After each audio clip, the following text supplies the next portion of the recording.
Okay, I am recording. This session is recorded. Hi, Janice Paskey from Alberta. Thanks for saying hello. It's nice to see some familiar faces, familiar names in here. For those of you who've been doing the training series with us, we're on our 5th of 6 sessions. So 2 weeks from now will be the last session. Thanks again for all your interest. You should have all been receiving the follow-up emails with a recording link and links to resources.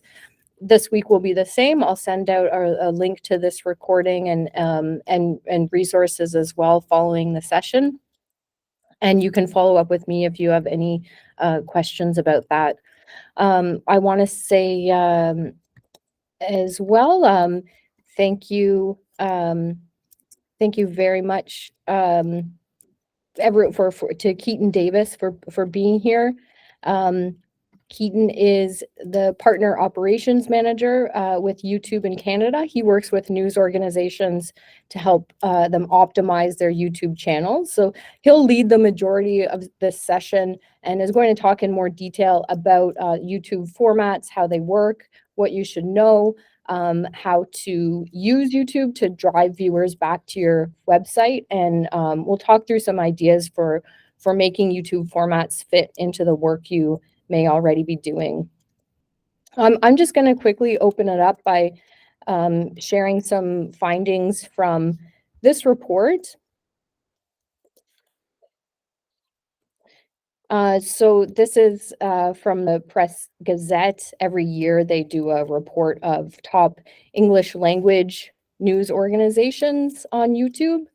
In the past few years, I just want to point out, and the link's in the chat there if you want to read in more detail, but in the past few years, we've seen Canadian news orgs climb this list. Global, there's their YouTube channel, and CBC News, particularly the National. CTV News passed the 1 million subscriber mark, 1 million subscribers on YouTube this year. So that's fantastic. And even though the Canadian news market is smaller than that of the orgs that typically top this list, like CNN or BBC or Vox, the audience for news on YouTube seems to be growing. And the rationale for trying news in YouTube formats is not necessarily ad dollars, though you can monetize, or massive numbers of subscribers, but also as a means of reaching audiences you might not otherwise reach with creative ways of making news. Vox, I mentioned already, has consistently high numbers of viewers. They specialize in explainer videos, and even in the shorts formats, we've seen them come out with some really interesting explainers speaking to topical events of the day. So it's a way to hook people in with news analysis. It's a way for reporters to speak directly to their audiences, reporters and columnists. And we see this here in the National Post. Tristan Hopper, one of their columnists, is appearing in shorts explaining directly or giving analysis directly to viewers. So if I encourage you to subscribe to some of its Canadian news orgs on YouTube. They're producing some great content, and it's exciting to see audiences grow here in Canada. So I'm going to turn it over to Keaton, who will lead the rest of this presentation. I'll keep an eye on the comments section and keep an eye on your questions. I know Keaton is happy to answer your questions. And for now, I'll just turn it over to you, Keaton. Great, thanks, Colleen. It's nice to meet everybody. As Colleen mentioned, my name is Keaton. I'm the partner operations manager for YouTube Canada here. I realize that title might not mean a whole lot to people and sounds kind of vague. So the general summary I give to people is anything product optimization related, anything related to bugs or just how to drive revenue or engagement or viewership, any of those kind of things. I'm the lead contact for both our large partner broadcasters as well as our creators. So I have a sort of unique background working with both sort of what people think of as the typical YouTuber, and then also all of our major news organizations like the CBC, Rogers, Bell Media, Chorus Entertainment, et cetera, et cetera.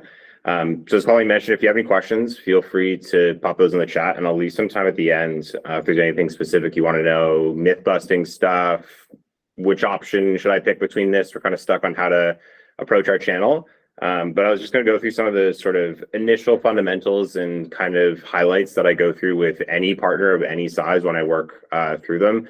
Colleen knows very much so that this is a very, very popular deck, and I've shared it with thousands of people at this point. And there's a reason why. Just because sort of when you're looking at any YouTube channel, of course, how you approach maybe like a makeup channel versus like a news organization or a gaming creator versus anything else, there's going to be vast differences, but at its core, there's a lot of really strong fundamentals that you can apply to any channel. And the more you stick to those, the more you keep those in mind, whether you're uploading long form, short form, whatever type of content will help you drive success. So I'll share my screen here and also share the deck afterwards. So if any of you want to go back, so don't feel like you have to take any notes or write anything down. And this is a recorded session, of course. Let me go to slideshow. Looks like everyone can see it. Awesome. So obviously on YouTube, it doesn't really need to be said in this day and age. There's a massive, massive audience, and then there's also a massive amount of content to go along with that audience.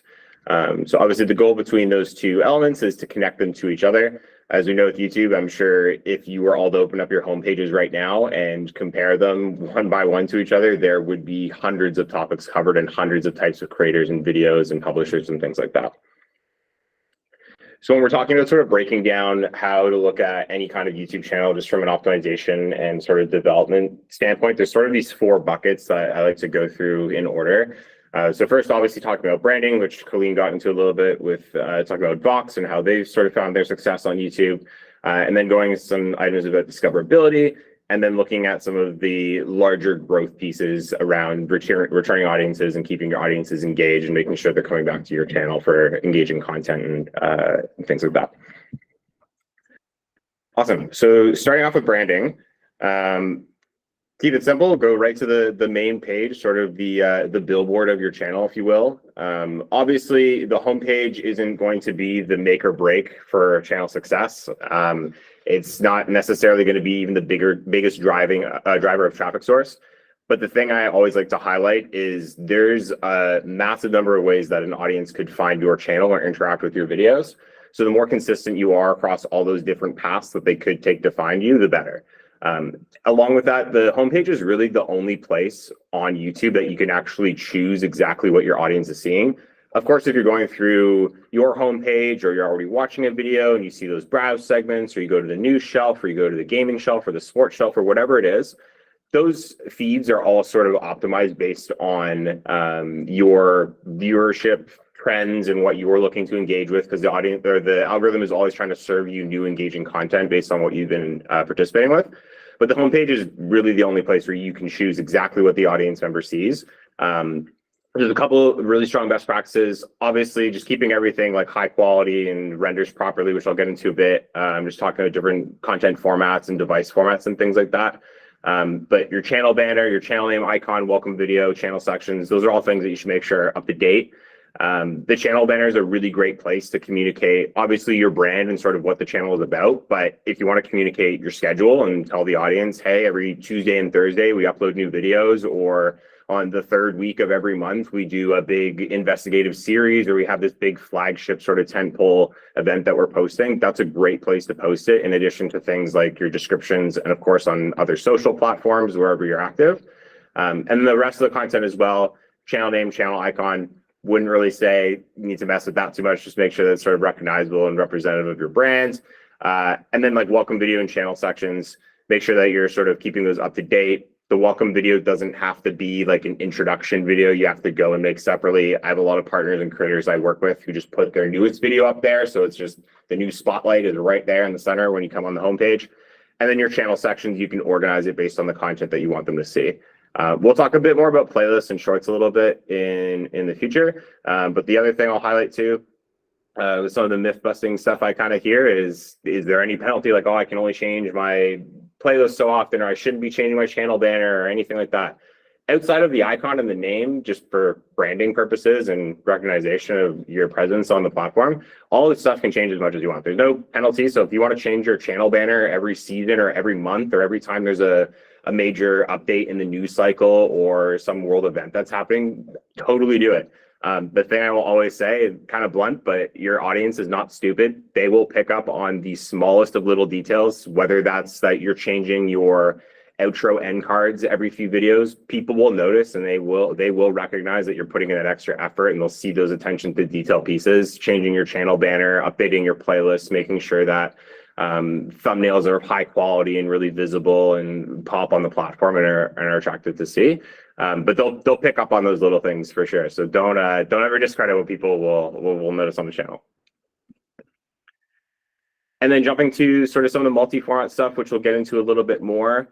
I guess like a fun little question. It feels like it's been so long, but over COVID in the past 2 or 3 years, does anyone have any idea what the fastest growing device type was on YouTube? And it's by a long shot. If anyone wants to type in the chat, if anyone has any theories of what the fastest growing device platform was. TVs, there you go, right away. Thanks, Lily. Yeah, so connected TV was a massive explosion. Obviously, people were at home. My parents went from never watching YouTube and having zero desire to it to messaging me every day asking, oh, do you work with this creator? Do you work with this channel? Do you know so-and-so? And to explain to them, no, I only manage Canada, and we don't have Mr. Beast, and we don't have Beyonce and J-Lo and all the big stars, but we do have some gems. So on those platforms, there's a couple of differences that you will notice as you start to scale out your channel and look into things like analytics and get a little bit more in the weeds. But each type of device that you're connecting from kind of has its own little nuances. So for example, on mobile, obviously the big one is people are going to gravitate a little bit more towards shorts because it's just sort of that scaled format. It's the full screen. It kind of is like optimized for that. Maybe on mobile, you're going to see people with a little bit shorter of a watch time. So mobile will typically be your biggest audience or your biggest device type that's tuning into your content. But in addition to that, if you think about how long you actually watch a video on your phone, are you going to sit down and tune in for 25 minutes and watch an entire stretch of something on a small screen? Yeah, maybe. I do. And I get called out by my girlfriend all the time. She's like, why don't you put that on TV? Watch it on a nice big format. It's like, nah, I don't want to do it. I don't want to do that. I don't want to move. But typically, the watch time is going to be a little bit shorter. Whereas things like connected TV, you're typically going to see a little bit of a longer watch time because it's more sort of that longer format. If you're treating it more sort of like an episodic content, things like that. You may also see certain nuances. For example, we're noticing that demographics can vary between different platforms. So sometimes you'll look at your mobile audience and you'll see that, hey, it skews a little bit younger. So maybe we're going to put up some shorts that appeal a little bit more to a younger audience just to try to take advantage of that slight increase in that younger demographic. And with TV, you might even see a little bit of an older age shift. So maybe you're going to put up that longer episodic content, or maybe that content that ties into historical events or things like that that might appeal to that audience more. But just the caveat with that is you'll see every channel is different. So those trends may exist, not guaranteed, but they're little things to think of when you're considering formatting and sort of device type. In addition to that, something I'll touch on later in the deck as well is just when you're thinking about all those things I mentioned about the homepage and making sure see, exactly. Every audience is different, Janice. My parents don't watch a short or a 2-minute video, but they'll sit and watch a 40-minute documentary or an old Anthony Bourdain show or something. But so with the formats as well, the other thing I was mentioning where you just have all these different avenues that people are coming to the platform from, when you're thinking about how your content is scaled and making sure that whatever avenue that audience member is coming from, the content looks appealing, it's easy to read, it's easy to identify. When you're thinking about like how long your titles are, what your thumbnails are scaled to, descriptions, things like that, just remember that your audience isn't necessarily coming in from your computer device. So you could see that there's maybe a little bit more of the title that's showing, but just check on your phone, make sure that thumbnails scale properly, make sure the titles look okay, make sure that everything sort of behaves and looks as you expected. Because you never know, like I mentioned, where they're going to be tuning in from. Formats is obviously going to vary entirely different depending on what type of channel you are, and no two channels are necessarily going to be the same. But just some examples of formats that we'll see. So obviously there's celebrity fuel content, there's creator collaborations, archive footage. I think this is an absolutely massive underrated segment, especially if any of you have established media brands from other outlets, from TV or other online sources. Repurposing your archive is an awesome tool that you can use YouTube for, just because it sort of puts in that what we call evergreen content that people are always going to come back for. The lift of it is relatively low. So if you're sitting on a bunch of old footage, they're like, we don't really know what to do with this, and we're trying to increase our uploads or be more consistent with what we're publishing on YouTube, it can be a great tool to sort of fill in those gaps if it's a slow news week or if there's some delays in your content. And then obviously show segments, storyline extensions, live streaming, which is a little bit more of a lift if you're just getting started, but definitely something you should keep in mind and look into. And a lot of news partners, as you'll see when you go sort of the news shelf and look at that news content on YouTube, are utilizing. But especially with the news vertical, I find maybe more so than some others like creator verticals or newer brands, where you're sitting on sort of that stockpile of existing content, you can really get more distance and mileage out of it and use it to really streamline what you're doing on the platform. And then, of course, I feel like this slide maybe doesn't need to be said as much. You guys probably all know this being experts in the news space, but the authenticity, like I mentioned before, audiences will pick up on it. So just making sure you're consistent with your communication, you're showing that personality, you're identifying what talent works and what doesn't. And in general, we'll see typically a conversational tone will work a little bit better on YouTube, depending on the type of content, of course. But just keeping those factors in mind, and like Colleen mentioned, Vox is a great example of this as sort of like a mainstream media outlet that found great success, sort of changing up the way that news content had typically been done. Same with Vice, same with any of like the food channels or any like the food reporting creators. They're all really good examples. And you'll see a bunch of different other really strong tentpole examples of channels you can check out afterwards to get some ideas. Cool. So going to discoverability, and we'll kick it off with a massive question that is summarized in 3 slides, which is maybe a little bit too short to summarize probably what is like the most complicated and complex part of the platform. But one thing I always like to highlight just with search and discovery is, as much as the subscriber count is a great metric and you can get a plaque eventually and it looks appealing to audiences, they're like, oh, they have, wow, 2 million subscribers. You can tell your coworkers or your friends and family, like, hey, we have a 100,000 subscriber channel. Beyond that, it's really not going to do that much. Nothing related to search and discovery or recommended video feeds or anything like that is tied to your subscriber count. It's a nice vanity metric to have there and sort of the shining visible sort of detail there. But everything is going to be related to search and discovery. And that's because YouTube's homepage is not your subscriber feed. So in general, and this is a very, very short summary of search and discovery, like I mentioned, but it still very much applies. So the whole goal of it is to go beyond your subscriber base and find new audiences and surface content that works great in those up next and recommendation categories. So if you go on any YouTube video after this and click on whatever piece of content it is, you'll see in all kinds of places below the video, and you scroll down in that sidebar, it'll say up next. If you have autoplay turned on, it'll actually just serve you next videos that are related to what you've been watching. You'll see all over the platform. There's so many different places that audiences can find new content, and everything's going to be routed in this going beyond your subscriber base to find new audiences. So using all of the details I'll give in this deck just around sort of like best practices and optimization. Of course, there's no guarantee that a video is going to explode and have 10 million views or 100 million views or something crazy like that. But there are a lot of really strong things that can help you stand out in these segments. Because if you're looking even at this slide, there's 10, 15 different videos already on here. For an audience member, that's only going to take 1 or 2 seconds to sort of choose what they're going to watch. There's some important things that you can do to your channel and do to your content you're putting up just to increase those chances that they're going to come check you out. So this is the only quiz in the entire presentation, I promise. I don't like tests personally, but I find this one still very good. So if you want to type it in the chat, whatever your definition of quote best is, but from the 4 thumbnails, if you had to pick one from this slide, which one would you think is the best of the options? And feel free just to type in chat if you have any reasoning or ideas why. Feel free to share that as well.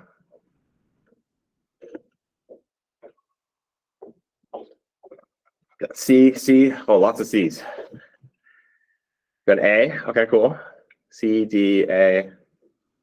Show name, good graphic. A, but has no name of the program. Perfect. Already thinking like a YouTuber, Antonio. And then if we go over to this next slide and we zoom out, does your option change? So any C people want to change? Any A, D? I don't know if I saw any Bs, but does anyone's selection change? switches to D. Cool. So I kind of hinted to it a little bit in some of the earlier slides, but just when you're thinking about sort of that scalability and how your content is being viewed, of course, when it's a big giant thumbnail on your TV, maybe C is going to lean a little bit better. You can see the details. You can see the food that doesn't really look too fresh or appealing. You can see Gordon's in it. You can see the Kitchen Nightmare logo. When you zoom out a little bit more, if you're looking on a small 4-inch phone screen, are those details still really easy to see? If you multiply that by the fact that you could be looking at a long video list of 6 different videos that are up next, are you going to notice that detail even more when you're trying to pick between 4 or 5 small little thumbnails and you're not really looking too closely at them? So just using that sort of mindset of making sure that whatever you're showing in your thumbnail is, of course, communicating tone and what to expect from the video and some intriguing elements that are actually going to drive the audience to come view the content and engage with it. But at the same time, it just needs to look good. It's as simple as that. It needs to be visually appealing. It needs to communicate what you're actually going to have in your content. So just factoring in those little details when you're bouncing between the two can be really important. One other thing with branding, especially, I saw, I had a partner a few meetings ago where they're like, honestly, I don't even like the Kitchen Nightmares logo on any of this. It looks okay when you have the zoomed out sort of enlarged thumbnail, but if you come down here, the text gets really small, especially in C where it overlaps with the white. It doesn't really stand out. It doesn't really pop. You don't have the visibility for that. And honestly, I see that with a lot of news partners too. Not saying this is like what you have to do in terms of thumbnailing, but if you go through and scroll on the news shelf and you look at kind of the branding that people are using, they'll typically have like color coordination between their series. They'll have their logo standing out. They'll all kinds of details. One other example that I'll show you quickly, I always like to highlight Calvin because he's an awesome former food creator. He's doing some other stuff on YouTube, but he has a really interesting thumbnail as well. Yeah, Gamer's reaction content. That's definitely on one end of the spectrum, but there's a reason why they have their freeze frame faces and zoomed in and highlighted words in red circles. They've tested that.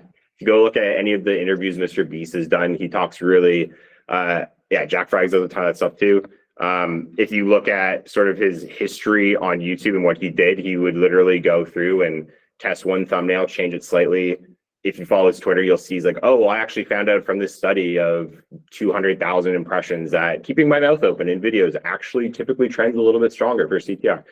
Not saying you have to go that like micro focus and get really, really in the weeds of that, but just thinking about how to evolve your thumbnails is really, really important for sure.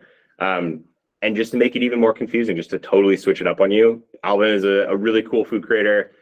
He's doing some other sort of documentary stuff, but if you look at his thumbnails here, doesn't even have a single piece of text, doesn't have a logo, doesn't have anything on his thumbnail.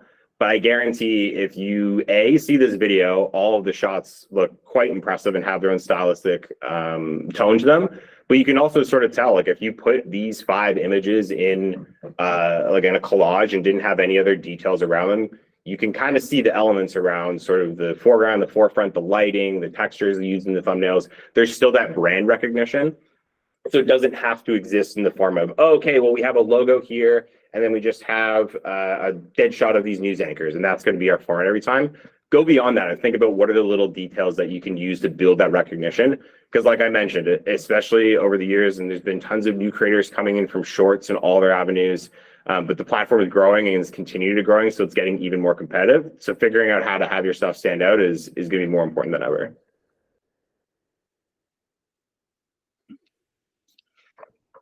So just summarizing some of the things just around thumbnails, obviously the strong, consistent branding like we talked about, using high, clear resolution images, close up, visible in all sort of formats, visual depth, things like that. And then as well, one thing I kind of touched on a little bit, but just being accurately representative of content. There's sort of 2 metrics that you'll look at when you're typically comparing performance on YouTube and analytics. One of them being click-through rate, and then one of them being watch time. They're 2 really strong performance metrics that you should always look into, but they also sort of behave at opposite ends. So if you have a really awesome thumbnail and you have this crazy title that is really intriguing and people are super interested in, like, I absolutely have to watch that video right away.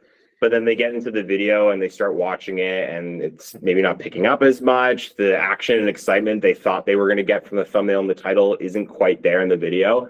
Your CTR is going to be through the roof because everybody's clicking on it and they're seeing it.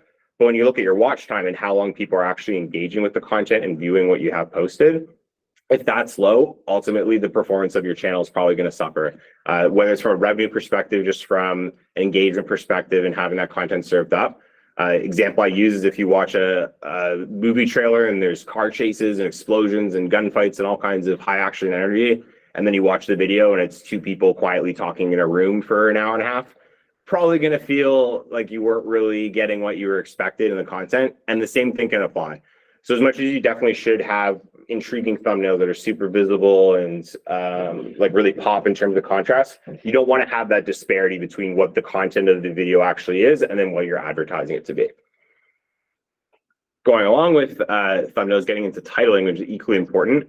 There's sort of two buckets that I bulk thumbnails and titles into, that being searchable and then intriguing.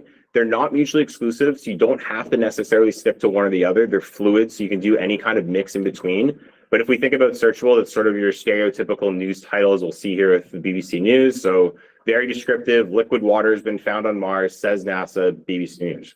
Great, tells me exactly what I'm getting. Going along with the thumbnail, I can see in the little summary of the description, I know exactly what that piece of content is going to show to me. I could probably even just read that thumbnail and have a little blurb just to say to my friends or my coworkers or whatever about some news story I heard.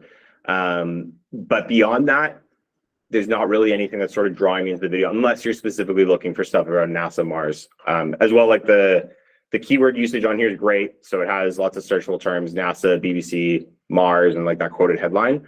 Whereas you look at the second thumbnail and title, which just says addiction, nothing else, but the thumbnail is super high contrast. It's definitely popping out more than the first, but there's not really a full description of what it's going to be talking about. Addiction is obviously a massive subject that could go any number of degrees. It's a 5-minute and 41 video. I highly doubt that it's going to cover every single thing in the topic of addiction, but there's enough there that you're sort of going to be intrigued to figure out what's in the video. Oh, it sounds interesting enough. I'm going to click on it and check it out. You could totally use a combination of both of these. So if you wanted to tweak up the BBC one at the top, you could just change it to groundbreaking discovery from NASA, BBC News, and then maybe even change the thumbnail so it's a little more high contrast, pops out a little bit more. So you still have that searchability by referencing NASA and putting the BBC News brand in the title there. But it's a little more intriguing about what you're actually going to find in the content, but it's still sort of that searchable and specific type of content. Descriptions, they're definitely important. I wouldn't say necessarily focus too much on descriptions compared to like your thumbnail and titling, as those sort of are going to be like the first pieces to have an audience come into your channel and your content. Typically what I'll recommend is figure out just a format that sort of follows the structure that we'll see here on the Conan O'Brien channel. Just sort of quick little summary of content, put as many keywords in there as you can, the searchable terms. So for example, it says Gal Gadot, Wonder Woman, great, super searchable, super optimized. Quick little summary of what the channel is and the brand and a link to subscribe. Maybe you're going to link out to another social or link out to your website or link out to some event that's happening that you're working with. And then just a summary of your social media links. Honestly, doesn't need to be much crazier than that. You could add in hashtags and some things like that if you want to. Hashtags can be great just to sort of help link it to other trends or other pieces of content. Not necessarily going to be a make or break, but like I said, one of those many, many elements that you can sort of leverage to improve that success of discoverability. And honestly, in general, you'll see in a couple other slides, if you really want a great example of just channels that kill it in terms of like very standardized optimization, they've tactically thought about how to structure everything and lay it out and sort of figure out their brand. Late night shows, for whatever reason, just figured that out very early on. Whatever late night show you can think of, go look it up on YouTube. Guarantee they have a channel and look at like their end cards. Their thumbnails are always great. Their titles are always great. They're usually like a good sort of baseline metric that you can use just to sort of build out a template. And like you're seeing here with the description as well. And then searchability. Obviously, I realize this is a big topic that can take a long time to go into and talk about trends and figuring out what like the golden ticket is in terms of what you need to put on. But just in terms of best practices, thinking about evergreen content, so videos that people are going to continuously go back to and just going to drive traffic, what people are looking for, regardless of sort of like what topic it's around. A fun little experiment is if you take your major news brand or outlet that you go to or whatever country or region you're in, sort by the most viewed video on that channel's history, and I can almost promise you it will not be something you'd expect. I work with a bunch of the news partners, and some of them have Justin Bieber interviews from 15 years ago, and then you look at their latest posted video and it's talking about the economic housing climate in Toronto. But people weren't really too interested in that, and Justin Bieber has 25 million views in that interview clip. So there's all kinds of things that will pop off on different channels, and sometimes it'll just be sort of a luck of the draw of what trends. But there's always going to be sort of a different avenue, different idea to look into. There's obviously some great tools on the platform as well. So if you're not familiar, Google Trends will have sort of some searchable discovery terms that you can go through. You can actually filter it to show just YouTube search content as well. In case you didn't know, YouTube is the second biggest search engine in the world. So you can use the data points there just like you would with Google searches. You can use Google search trends, but sometimes I find that just sticking maybe to the YouTube ecosystem in terms of what people are looking for can be a little more beneficial. I mean, if you think about what you're going to search on Google, like directions to so-and-so or buy link for backpack, maybe going to be a little bit different than how you're searching on YouTube to search up, specific brand of backpack review model number, things like that. So they could be similar and could have some overlap, but contextual to what you're actually looking for on a channel is going to be a little bit different. If you poke around the analytics menu inside YouTube Studio on your channel, you'll also see this little tab called Research. Research is a collaborative sort of tool between YouTube Analytics and Google Trends that essentially takes the infrastructure of Google Trends but contextualizes it to your channel. So it'll take a lot of the same insights you can see on Google Trends, like what are audiences searching for, what topics are trending with the people that are looking at your content, but it brings it into the scope of just your channel alone. So it'll actually take your existing audience and it'll pull out some topics that maybe you're not uploading about. It'll identify content gaps if there are any that it sees.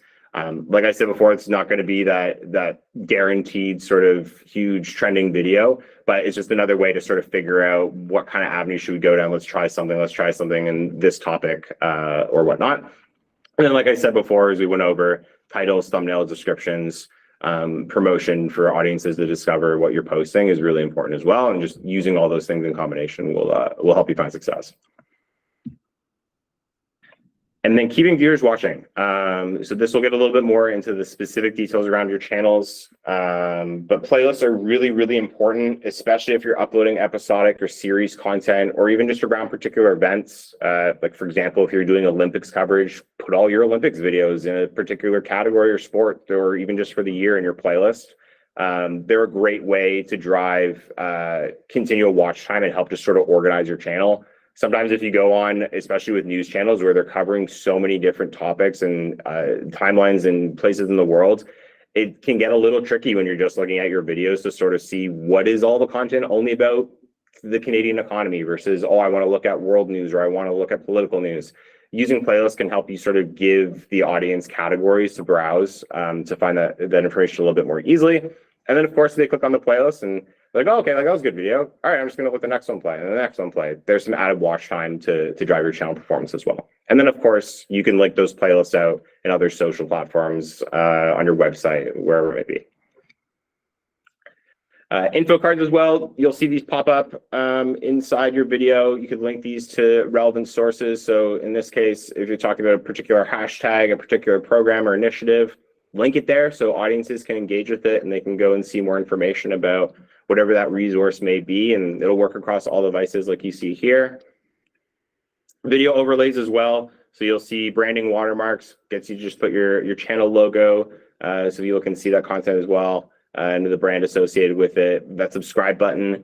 One of the things I always say is people saying, don't forget to like, comment, subscribe is probably the oldest trend I can think of on YouTube. There's a reason why people still do it. Title strategies, thumbnail strategies, video formats, production techniques, those all come and go. But for whatever reason, people will still tell you to like, comment, and subscribe. There's a reason why people do it. It helps drive engagement. It helps serve your content a little bit better because you'll see those high engagement metrics factored into search and discovery. And honestly, especially now with people bouncing around from way more channels and creators and uploaders than they ever were before, people kind of forget to build up the subscriber feed or click that subscribe button. So just reminding the audience can definitely help with that call out. And then end screens, alluded to it before, but once again, we're going back to late night shows. They just kill it in terms of their formatting. They'll have their unique little video. You'll see it on a lot of different channels now. where they'll say, hey, it's Jimmy Fallon, here's our YouTube channel. Don't forget to like and subscribe. Check out this video.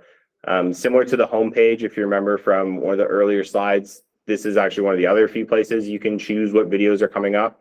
So if you have a clip that's covering an episodic series and you play the episode 1, in the end card, you can put the link to episode 2 or something relevant to that. So audiences will see that right there in the center and they can go click, engage with more of your content. You can choose what's there. And of course, you can link out to your other platforms if you have other socials, if you have other resources that you want them to engage with, and you can link out to any of that here, in addition to obviously like your channel description, your video description, things like that. And then last but not least, driving returning audiences. So this is a huge one, and I recognize working with news broadcasters, sometimes engaging with audiences, especially if it's quite a controversial topic, you might not want to lean into that. You might even want to turn off comments on some very sensitive videos, maybe not encouraging that sort of conversation if it is a sensitive topic. But in any other scenario where you can, asking questions to solicit opinions from audiences, using polling, listening to feedback, shouting out fan content or showing it in your videos. Audiences want to be recognized. Audiences want to be engaged with. If you go to any of the biggest YouTube channels on the entire platform that are creators or broadcasters or whatever, you'll see they engage with the audience. They'll call it to the audience. People want to have their opinion heard or have that kind of engagement with the uploader. So anything that you can do to sort of drive that can be really powerful and gives a unique offering to that audience member that they're like, oh, well, I watched Last Week Tonight and they shouted out my YouTube meme clip that I published on Shorts using Remix afterwards. Okay, well, I guess I'm gonna keep watching them because they actually listen to what the audience is doing. They'll pick up on those little details. And honestly, it's a really easy, direct way to just figure out what the heck your audience actually wants to see. You can look at analytics and you can go through all these trends. You can look at all these data points. There's going to be clear trends sometimes. There's going to be really vague trends other times. You can ask your audience and say, hey, did you like this series? Do you want to see more? What other topics should we cover?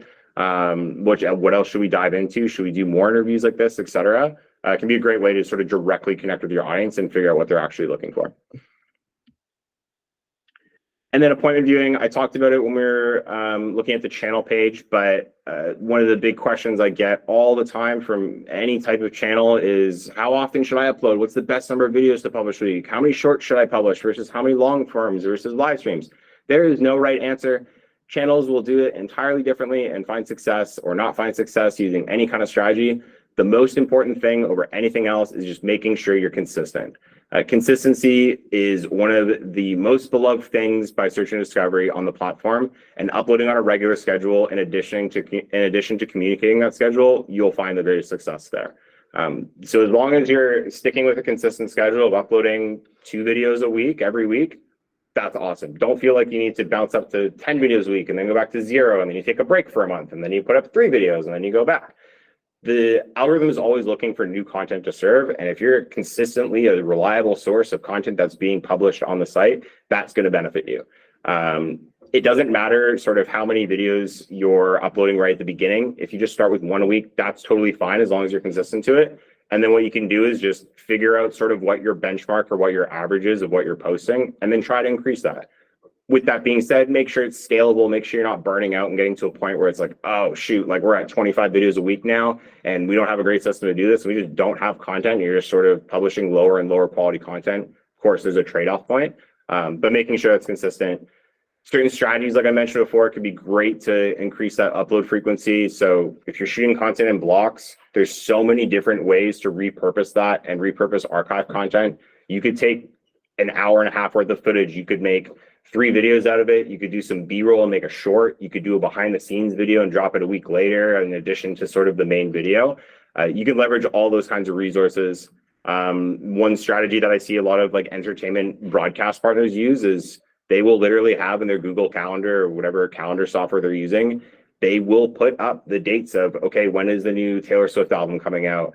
When is this movie releasing? When is this big conference? When is the Oscars? And they will preset their videos based on those topics, and they will schedule them to line up with those events. So if there's a big Marvel movie coming out and has a ton of hype and there's all kinds of talk about it, they'll go grab old footage of the actor that's in that movie related to another Marvel series or something. It's like, oh, here's History of Spider-Man, whatever it is. And they will schedule those videos so it lines up with those events in the rest of the world. So doing little things like that can be really helpful. regardless of what type of content you're publishing, there's always going to be some kind of event that overlaps with what you're doing. So it can be a great strategy to sort of get more mileage out of that footage you're already sitting on and just utilize it on YouTube. And like I mentioned with archive content, so content is no longer valuable for broadcast, can still have a ton of demand on viewers, like stuff like Sesame Street. I mean, I'm 28 and I still get SpongeBob videos, and yes, I do still click on those SpongeBob videos if I want a little bit of nostalgia or old Simpsons clips. I'm a huge Simpsons fan. That content will always have a place on YouTube for that sort of nostalgia piece and those evergreen pieces that people are going to be clicking back to. I mean, I've worked with Jim Henson's channel. If you look up Muppets content, there's a huge amount of Muppets content that people actively watch, and they get hundreds of thousands of views. There's always going to sort of be an audience for that historical archival footage that's really popular. So repackaging segments, resurfacing archive content, like I said, at key events, and then leveraging that in short form and long form videos. If you're uploading full episodes, that's cool. If you don't have the rights or don't want to upload full episodes, that's fine as well. You could go take B-roll footage, or you could take alternative behind the scenes, bloopers, whatever it is. There's all kinds of things you can sort of pull out of that just to get more mileage and sort of optimize how your channel is running on the platform. I know it's a lot and it's sort of summarized into all these kind of main categories, but like I said, Colleen and I will send you this afterwards. So if you want to send it to anybody else in your team that works with YouTube or anyone in that ecosystem in your team, feel free, and then feel free to review it as well. But yeah, I hope some of this is helpful. I realize some of it may be more beneficial for others than maybe some other folks here. But if you have any questions, I'm happy to just stick around and answer anything you want to know, anything YouTube related. But yeah, hopefully this was helpful, and thanks for joining today. Thanks a lot, Keaton. So I wanted to ask a question. I'll open the floor to questions as well now, but also comments for anyone who's creating content on YouTube and you just want to share something you've learned or noticed, or you have a more specific question, feel free to speak up if it's not exactly a question either. But I wanted to know, so I notice on just about every shorts video I see there's closed captioning.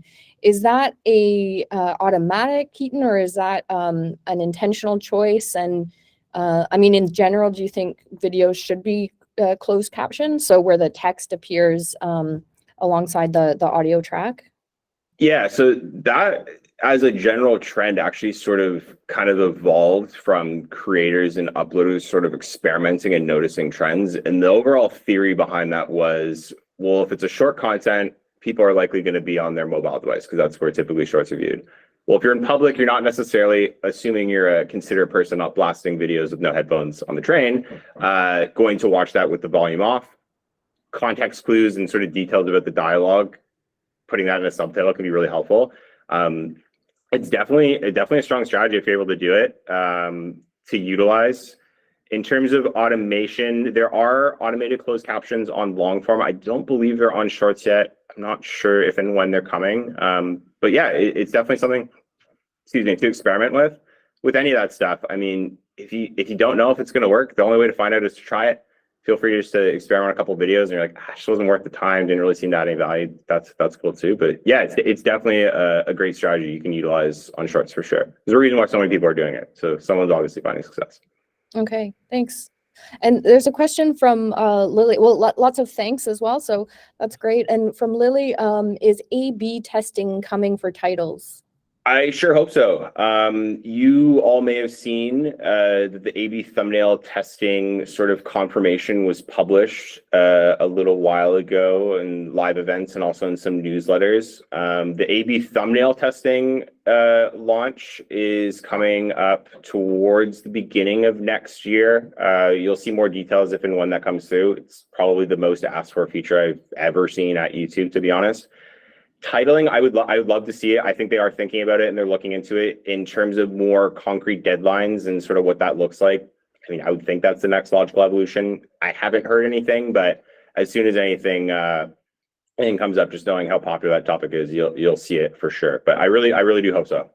Okay, thanks. And Troy wonders, is it better to grow a YouTube account through shorts or for long form? Do you have an opinion or any data on that? How much time do you have?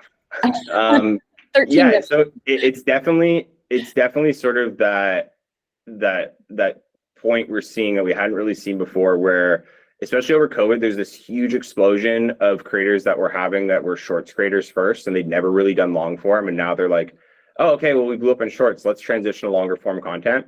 Whereas traditionally you typically see long form creators, and now they're getting to TikTok or shorts or whatever sort of short form, but a vertical format. There's not a right answer for either. Both obviously have pros and cons. Like, for example, the viewership and visibility for your shorts is likely going to be higher. There's just greater audience sort of content flow, and people are seeing more content at a greater rate. But the revenue that you're driving from a short isn't necessarily, or isn't going to come close to what you're generating from a VOD, because it's that longer watch time and ad injection. There's definitely a justification to use both, and there's a logic for both. There's not a right answer for where to start. It's going to be contextual to what you're uploading, sort of your content and your bandwidth that you have.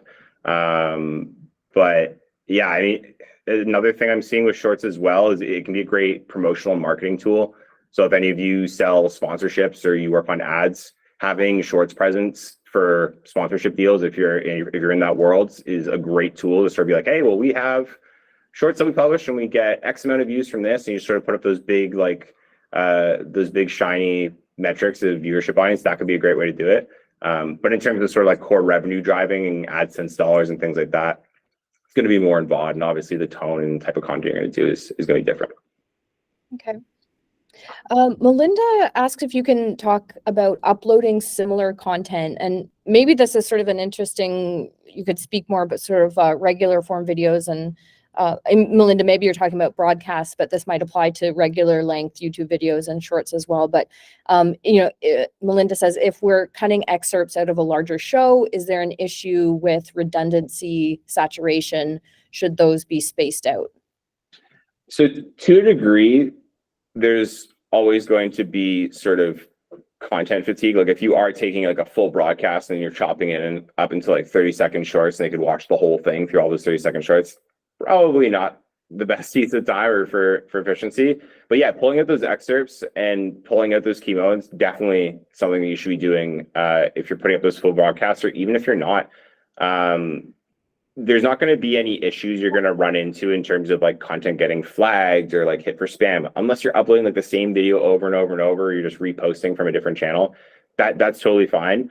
But at the same point, it's also going to be sort of what works best for your channel, what makes the most sense.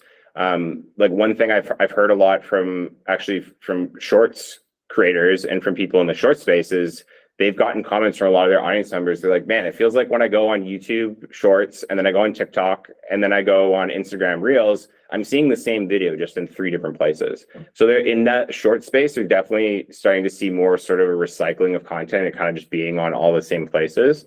But in terms of getting more mileage, like I was mentioning before in the deck out of your video, yeah, definitely pull out big moments, definitely pull out the content from your long form videos. Audiences could use that as a gateway to see your longer form videos and increase your watch time, and also just sort of make it more accessible for different kinds of members. Okay. A question from Carly. Could you say something about monetization? Anything in particular? Or any questions? Monetization strategy, or just sort of best practices, or it's a huge world, and obviously the main driver for money on the platform. Maybe if you maybe Keaton, if you have any like helpful links or resources on monetization, you could send those to me, and I can include that in the email out to everybody. Carly, just to give you sort of an overview, and then if you have any more specific follow-up questions, you could get in touch. Totally. Yeah, we can do that. I'll send some stuff around like video format for the optimal number of ads and ad categories, all that kind of stuff. I can say some general things for sure. And I know, maybe I'll mention, Keaton, we did another YouTube session with a large publisher, and they noted, they weren't necessarily so interested in monetization, but rather using YouTube as a way to direct traffic back to their website. So, yeah. That's something to keep in mind as well. It doesn't necessarily have to be the biggest motivator. Totally.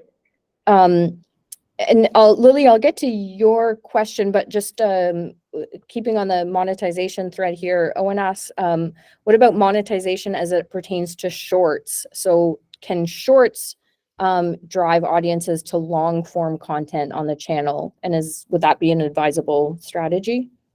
Yeah, shorts can definitely be a great tool to sort of pull in new audiences that you might not necessarily hit with VOD content. Like I mentioned, there's going to be all those nuances between the demographics and the type of people that are watching long form versus short form video versus shorts themselves. Obviously, the dollar amount that you're generating from a short is always going to be lower in the vast majority of cases compared to VOD, just because it's a shorter video. There's not as much space for ad injection. The way the revenue model works, it sort of splits it up into a bucket system.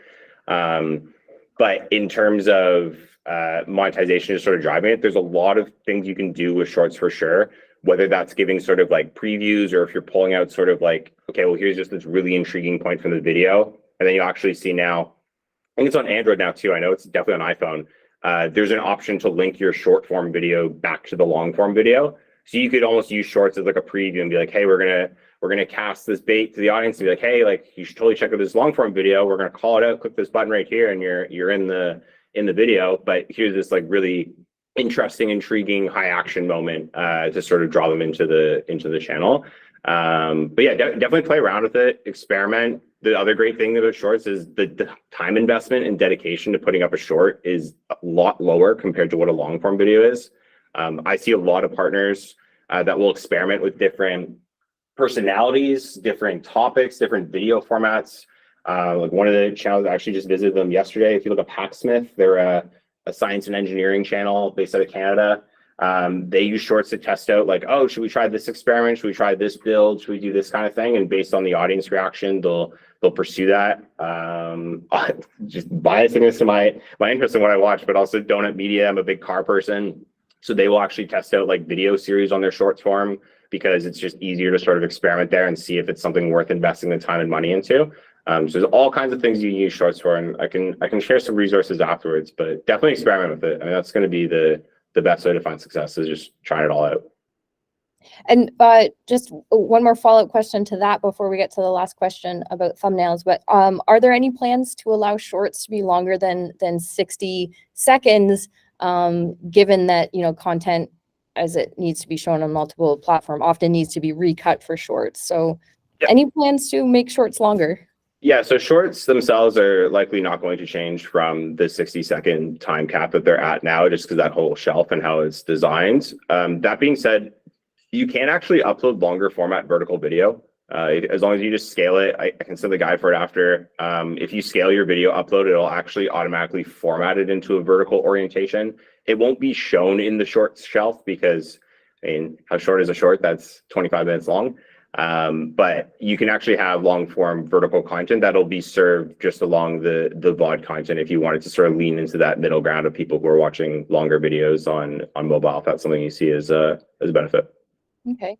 And a question from Lily, what is a good CTR click-through rate for thumbnails? Good question. Talked about this a little bit before. We were talking about benchmarks and what there is. And the non-answer is there is no good CTR rate for every channel. The best practice I will always use is figure out what your CTR is at a current benchmark, whether that's in a 60-day window or 90-day window or year by year, and try to increase it. The best way you can sort of do it is to contextualize to your channel and figure out how to increase that CTR benchmark. The thing with CTR as well too is if you have a video that has, I don't know, 100 views and it has a 50% CTR rate, cool. It's got 50% of the people that see that video clicking on it, but you only have 100 views and the watch time is probably pretty low too. So is it really that beneficial? Whereas you could have a video that has 10 million views and the CTR could be as low as like 1.9%. But there's 10 million views, has a ton of watch time. So it is weighted against that. Longer form videos will have lower CTR. But if you're just trying to figure out what's like a good CTR for your channel, just benchmark it to like the sort of 80% middle ground curve of your content and figure out sort of like what that is, and then just try to increase it in whatever time period you're working on. Okay. Well, thanks so much, Keaton, again for your time, and everybody, thanks for being here. Thanks for your great questions. It seems like there's a lot of interest in this, and I will send out an email to all participants, to all registrants, with the recording for this session, as well as links to Keaton's slides and some other resources that we'll send along to help you out. So thanks again, everybody. Have a wonderful afternoon, and hope to see you in 2 weeks' time at our final session with the Canadian Journalism Foundation. Thanks, everybody. Thanks, everyone. Take care.